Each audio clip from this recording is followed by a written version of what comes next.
Welcome to YouTube channel guys. आज के market के रिगार्डिंग वीडियो बनाया था। आई होप आप सब लोगों ने देखा होगा। अब एक बार के लिए देख लेते हैं ग्लोबल में क्या क्या न्यूज़ है, क्या सिनेरियो है, किस किस चीज़ पे हमें ध्यान देना है। ओके, तो देखिए सबसे पहले आप ये समझिए कि ग्लोबल में जो इवेंट हो रहे हैं उनको सीरियल वाइज लेते हैं एक बार के लिए, किन किन पे हमें ध्यान देना है, क्या कॉशियस सिग्नल वहां से हमें आ रहे हैं। तो देखिए सबसे पहला जो इशू है ग्लोबल मार्केट में वो है कमोडिटीज़ का। कमोडिटीज़ में इस टाइम पे क्या हो रहा है, आप ये समझिए कि जो कमोडिटीज़ हैं वो 10-10 20-20% की रैली ले रही हैं। जैसे स्टॉक्स लेते हैं उस तरीके की रैलीज कमोडिटीज़ में देखने को मिल रही हैं, जो कि बहुत ही अनयूजुअल है। अब वो बहुत से फैक्टर्स उसमें हैं, कुछ जगह आर्टिफिशियल बाइंग है तो कुछ जगह सप्लाई क्रंचेस आ रहे हैं। जो भी रीज़न है कमोडिटीज़ रन कर रही हैं। और उस रन से क्या होता है, क्योंकि हम बात कर रहे हैं इक्विटी मार्केट की, तो अगर कमोडिटीज रन करेंगी तो वहां से इन्फ्लेशन का फियर आता है। और इन्फ्लेशन की वजह से क्या होता है कि जितनी भी वर्ल्ड इकोनॉमीज हैं उनकी उनके लिए इन्फ्लेशन सही नहीं है। तो इन्फ्लेशन को फिर कम रखने के लिए वो लोग क्या करते हैं, जो इजी मनी है उसको सिस्टम से बाहर निकालते हैं। तो मार्केट से भी कैपिटल बाहर निकलता है, इंटरेस्ट रेट को हाइक किया जाता है, जैसे ब्राजील में इंटरेस्ट रेट्स हाइक हो रही हैं। सो ये इक्विटी मार्केट्स के लिए अच्छा नहीं होता है। तो पहला एक रीजन। दूसरा दो तीन रीजनों में से जो है वो आप लोगों को देखना है। ये देखिए डॉलर इंडेक्स। डॉलर इंडेक्स पे क्या हुआ है, ये 94 का लेवल आज डिसाइसिवली निकाल चुका है, उसके ऊपर सस्टेन कर रहा है। ओके, अब देखिए जो लास्ट इसका लेवल बनता है वो है 94.77। आप मान के चलिए अगर 94.77 के ऊपर ये निकलता है और सस्टेन करता है तो हमारे इमर्जिंग मार्केट्स के लिए अच्छा नहीं होगा। रीजन इज सिंपल, अगर डॉलर में स्ट्रेंथ है तो कैपिटल वापस से इमर्जिंग मार्केट से निकल के यूएस के मार्केट में जाती है।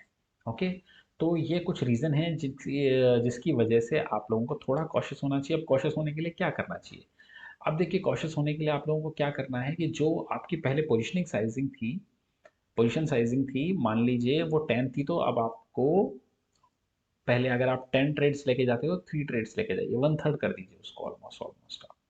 ओके, क्योंकि देखिए इस टाइम पे जो सिग्नल्स आ रहे हैं, कल अगर आप यूएस का विक्स देखेंगे तो 25% का इंक्रीज था यूएस के विक्स में। आज अगर आप इंडिया का विक्स देखेंगे तो 19 के ऊपर निकल चुका था हमारे इंडिया का विक्स। अगर आप ये देखिए इंडियन विक्स 12 से इंडिया का विक्स 19 तक जा चुका है, तो ये सिग्नल देता है कि वॉल्टिलिटी मार्केट में बढ़ सकती है। अब देखिए सबसे बड़ा सवाल ये आता है कि क्या इन चीज़ों के साथ में मार्केट नहीं चल सकता? बिल्कुल चल सकता है, बिल्कुल चल सकता है, कोई इशू नहीं है। लेकिन फिर भी आप लोगों को एक ये समझिए, अगर आपको हेजिंग के थ्रू जाने में प्रोटेक्शन मिलता है इस टाइम पे तो मुझे लगता है वो जाना चाहिए। एक और जो रीज़न है वो है यूएस की 10 ईयर बॉन्ड यील्ड का जो 1.54 के करीब में अभी आ चुकी है। ओके, अगर आप यहाँ से देखेंगे तो यूएस का 10 ईयर बॉन्ड यील्ड, आप इसको देखिए, क्या ऐसा है ये भी बहुत ज़्यादा बढ़ चुका है? नहीं, यहाँ पे भी हमारा मार्केट सस्टेन कर सकता है और अच्छा परफॉर्मेंस दे सकता है। लेकिन ये कुछ सिग्नल होते हैं जो आपको बताते हैं कि थोड़ा सा पोजीशन साइजिंग को कम कीजिए। अभी भी बुलिश ही रहना है, इसका मतलब ये नहीं है बियरिश होना है। लेकिन देखिए ये मार्केट की हेल्थ के लिए भी अच्छा है, जैसे अभी 300-400 पॉइंट का करेक्शन आया। अगर यहाँ पे मार्केट करेक्ट होके थोड़ा 100-200 पॉइंट और वहाँ सस्टेन करता है तो ये मार्केट की हेल्थ के लिए बहुत अच्छा है।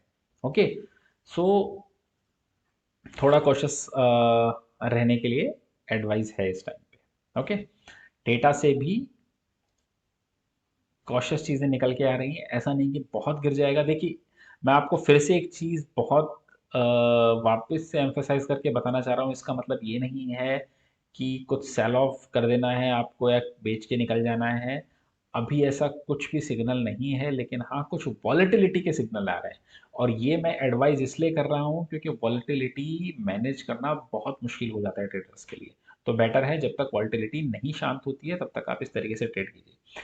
दूसरा क्या चीज़ है, देखिए कल का जो मार्केट है, मतलब जो एक्सपायरी का दिन है, उस दिन थोड़ा हो सकता है और वॉलेटिलिटी ले मार्केट। उसके बाद जो एक दो दिन नेक्स्ट मंथ के होते हैं उसमें मार्केट अपनी पोजिशनिंग बनाता है तो वहाँ तक रुकते हैं। मुझे लगता है उसके बाद जो रिजल्ट्स आएंगे कंपनीज के वो बहुत अच्छे आने चाहिए। आप टाटा स्टील का नंबर देखिए, एडवांस टेक्स का, एचडीएफसी का देखिए, बहुत ज़बरदस्त वाले नंबर्स आए हैं। और मुझे लगता है इस क्वार्टरली सीजन में बैंकिंग स्टॉक्स के रिजल्ट बहुत अच्छे आने चाहिए, तो उस पर आप लोगों को ध्यान रखना चाहिए। ओके, सो अब आ जाते हैं सॉरी डेटा पे। डेटा में देखिए क्या हो रहा है, इंडेक्स लॉन्ग अनवाइंड करके गए 8000 कॉन्ट्रैक्ट्स, शॉर्ट लेके गए 9000, तो नेगेटिव डेटा 28000 ऑलमोस्ट स्टॉक में कॉन्ट्रैक्ट्स अनवाइंड किए, और शॉर्ट में 12000 लेके गए, ये भी negative data. Call long 47000 corresponding almost 47000 call short. तो रिस्ट्रिक्टेड अपसाइड और पुट में 66000 put long corresponding 31000 put short. तो थोड़ा डाउन साइड की तरफ डेटा ज़्यादा है, लेकिन क्या ब्रेक डाउन हो जाएगा, ऐसा डेटा अभी बिल्कुल भी नहीं है। रेंज में ही लग रहा है, और मुझे लगता है जो एक्सपायरी है वो 17600 से 800 के रेंज के बीच में ही होनी चाहिए। अब किन किन स्टॉक्स पे हमें ध्यान देना है? देखिए, सबसे पहले जिस स्टॉक पे ध्यान देना है वो है टाटा स्टील। टाटा स्टील में देखिए क्या हुआ है।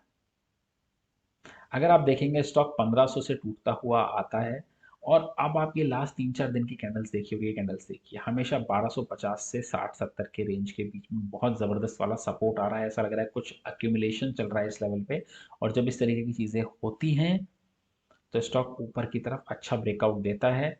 सिंपल है, अगर इसी में नीचे की तरफ 1250 से नीचे की क्लोजिंग ले लेता है तो वो आपका एसएल इसमें हो जाएगा। ओके, दूसरा जो स्टॉक है वो है LNTFH। देखिए, इस स्टॉक में क्या हुआ है, अगर आप एक trend line, down trend line बनाते हैं तो ये समझ में आ रहा है लास्ट 6 महीने की ट्रेंड लाइन को इस स्टॉक ने रिवर्स किया है। और हो सकता है बहुत ज़बरदस्त वाला ऊपर की तरफ का मूव दिखाए, लेकिन क्योंकि 6 महीने की ट्रेंड लाइन को क्रॉस करना मतलब कुछ स्टॉक में चल रहा है। ओके, इमीडिएट जो लेवल निकल के आता है वो आता है 94 95 का। एक बार आप चाहें तो वहाँ पे प्रॉफिट बुक कर सकते हैं, और सेकंड टारगेट इसका 100 का निकल के आता है। ओके, तीसरा जो स्टॉक है वो है ग्लेनमार्क फार्मा। इस स्टॉक को देखिए, ग्लेनमार्क में क्या हो रहा है, सेम जो टाटा स्टील में पैटर्न था इसमें भी देखिए 700 से स्टॉक टूटता हुआ आ रहा है, 500 के पास में आके एक्यूमुलेशन हो रहा है। अगर आप इस स्टॉक को देखेंगे तो पिछली बार का इसको जो 5-6 महीने का कंसोलिडेशन था उसके हायर रेंज पे अभी है। और ऐसा लग रहा है कि यहाँ पे भी 500 के पास में आते ही स्टॉक में अच्छा सपोर्ट निकल के आ रहा है।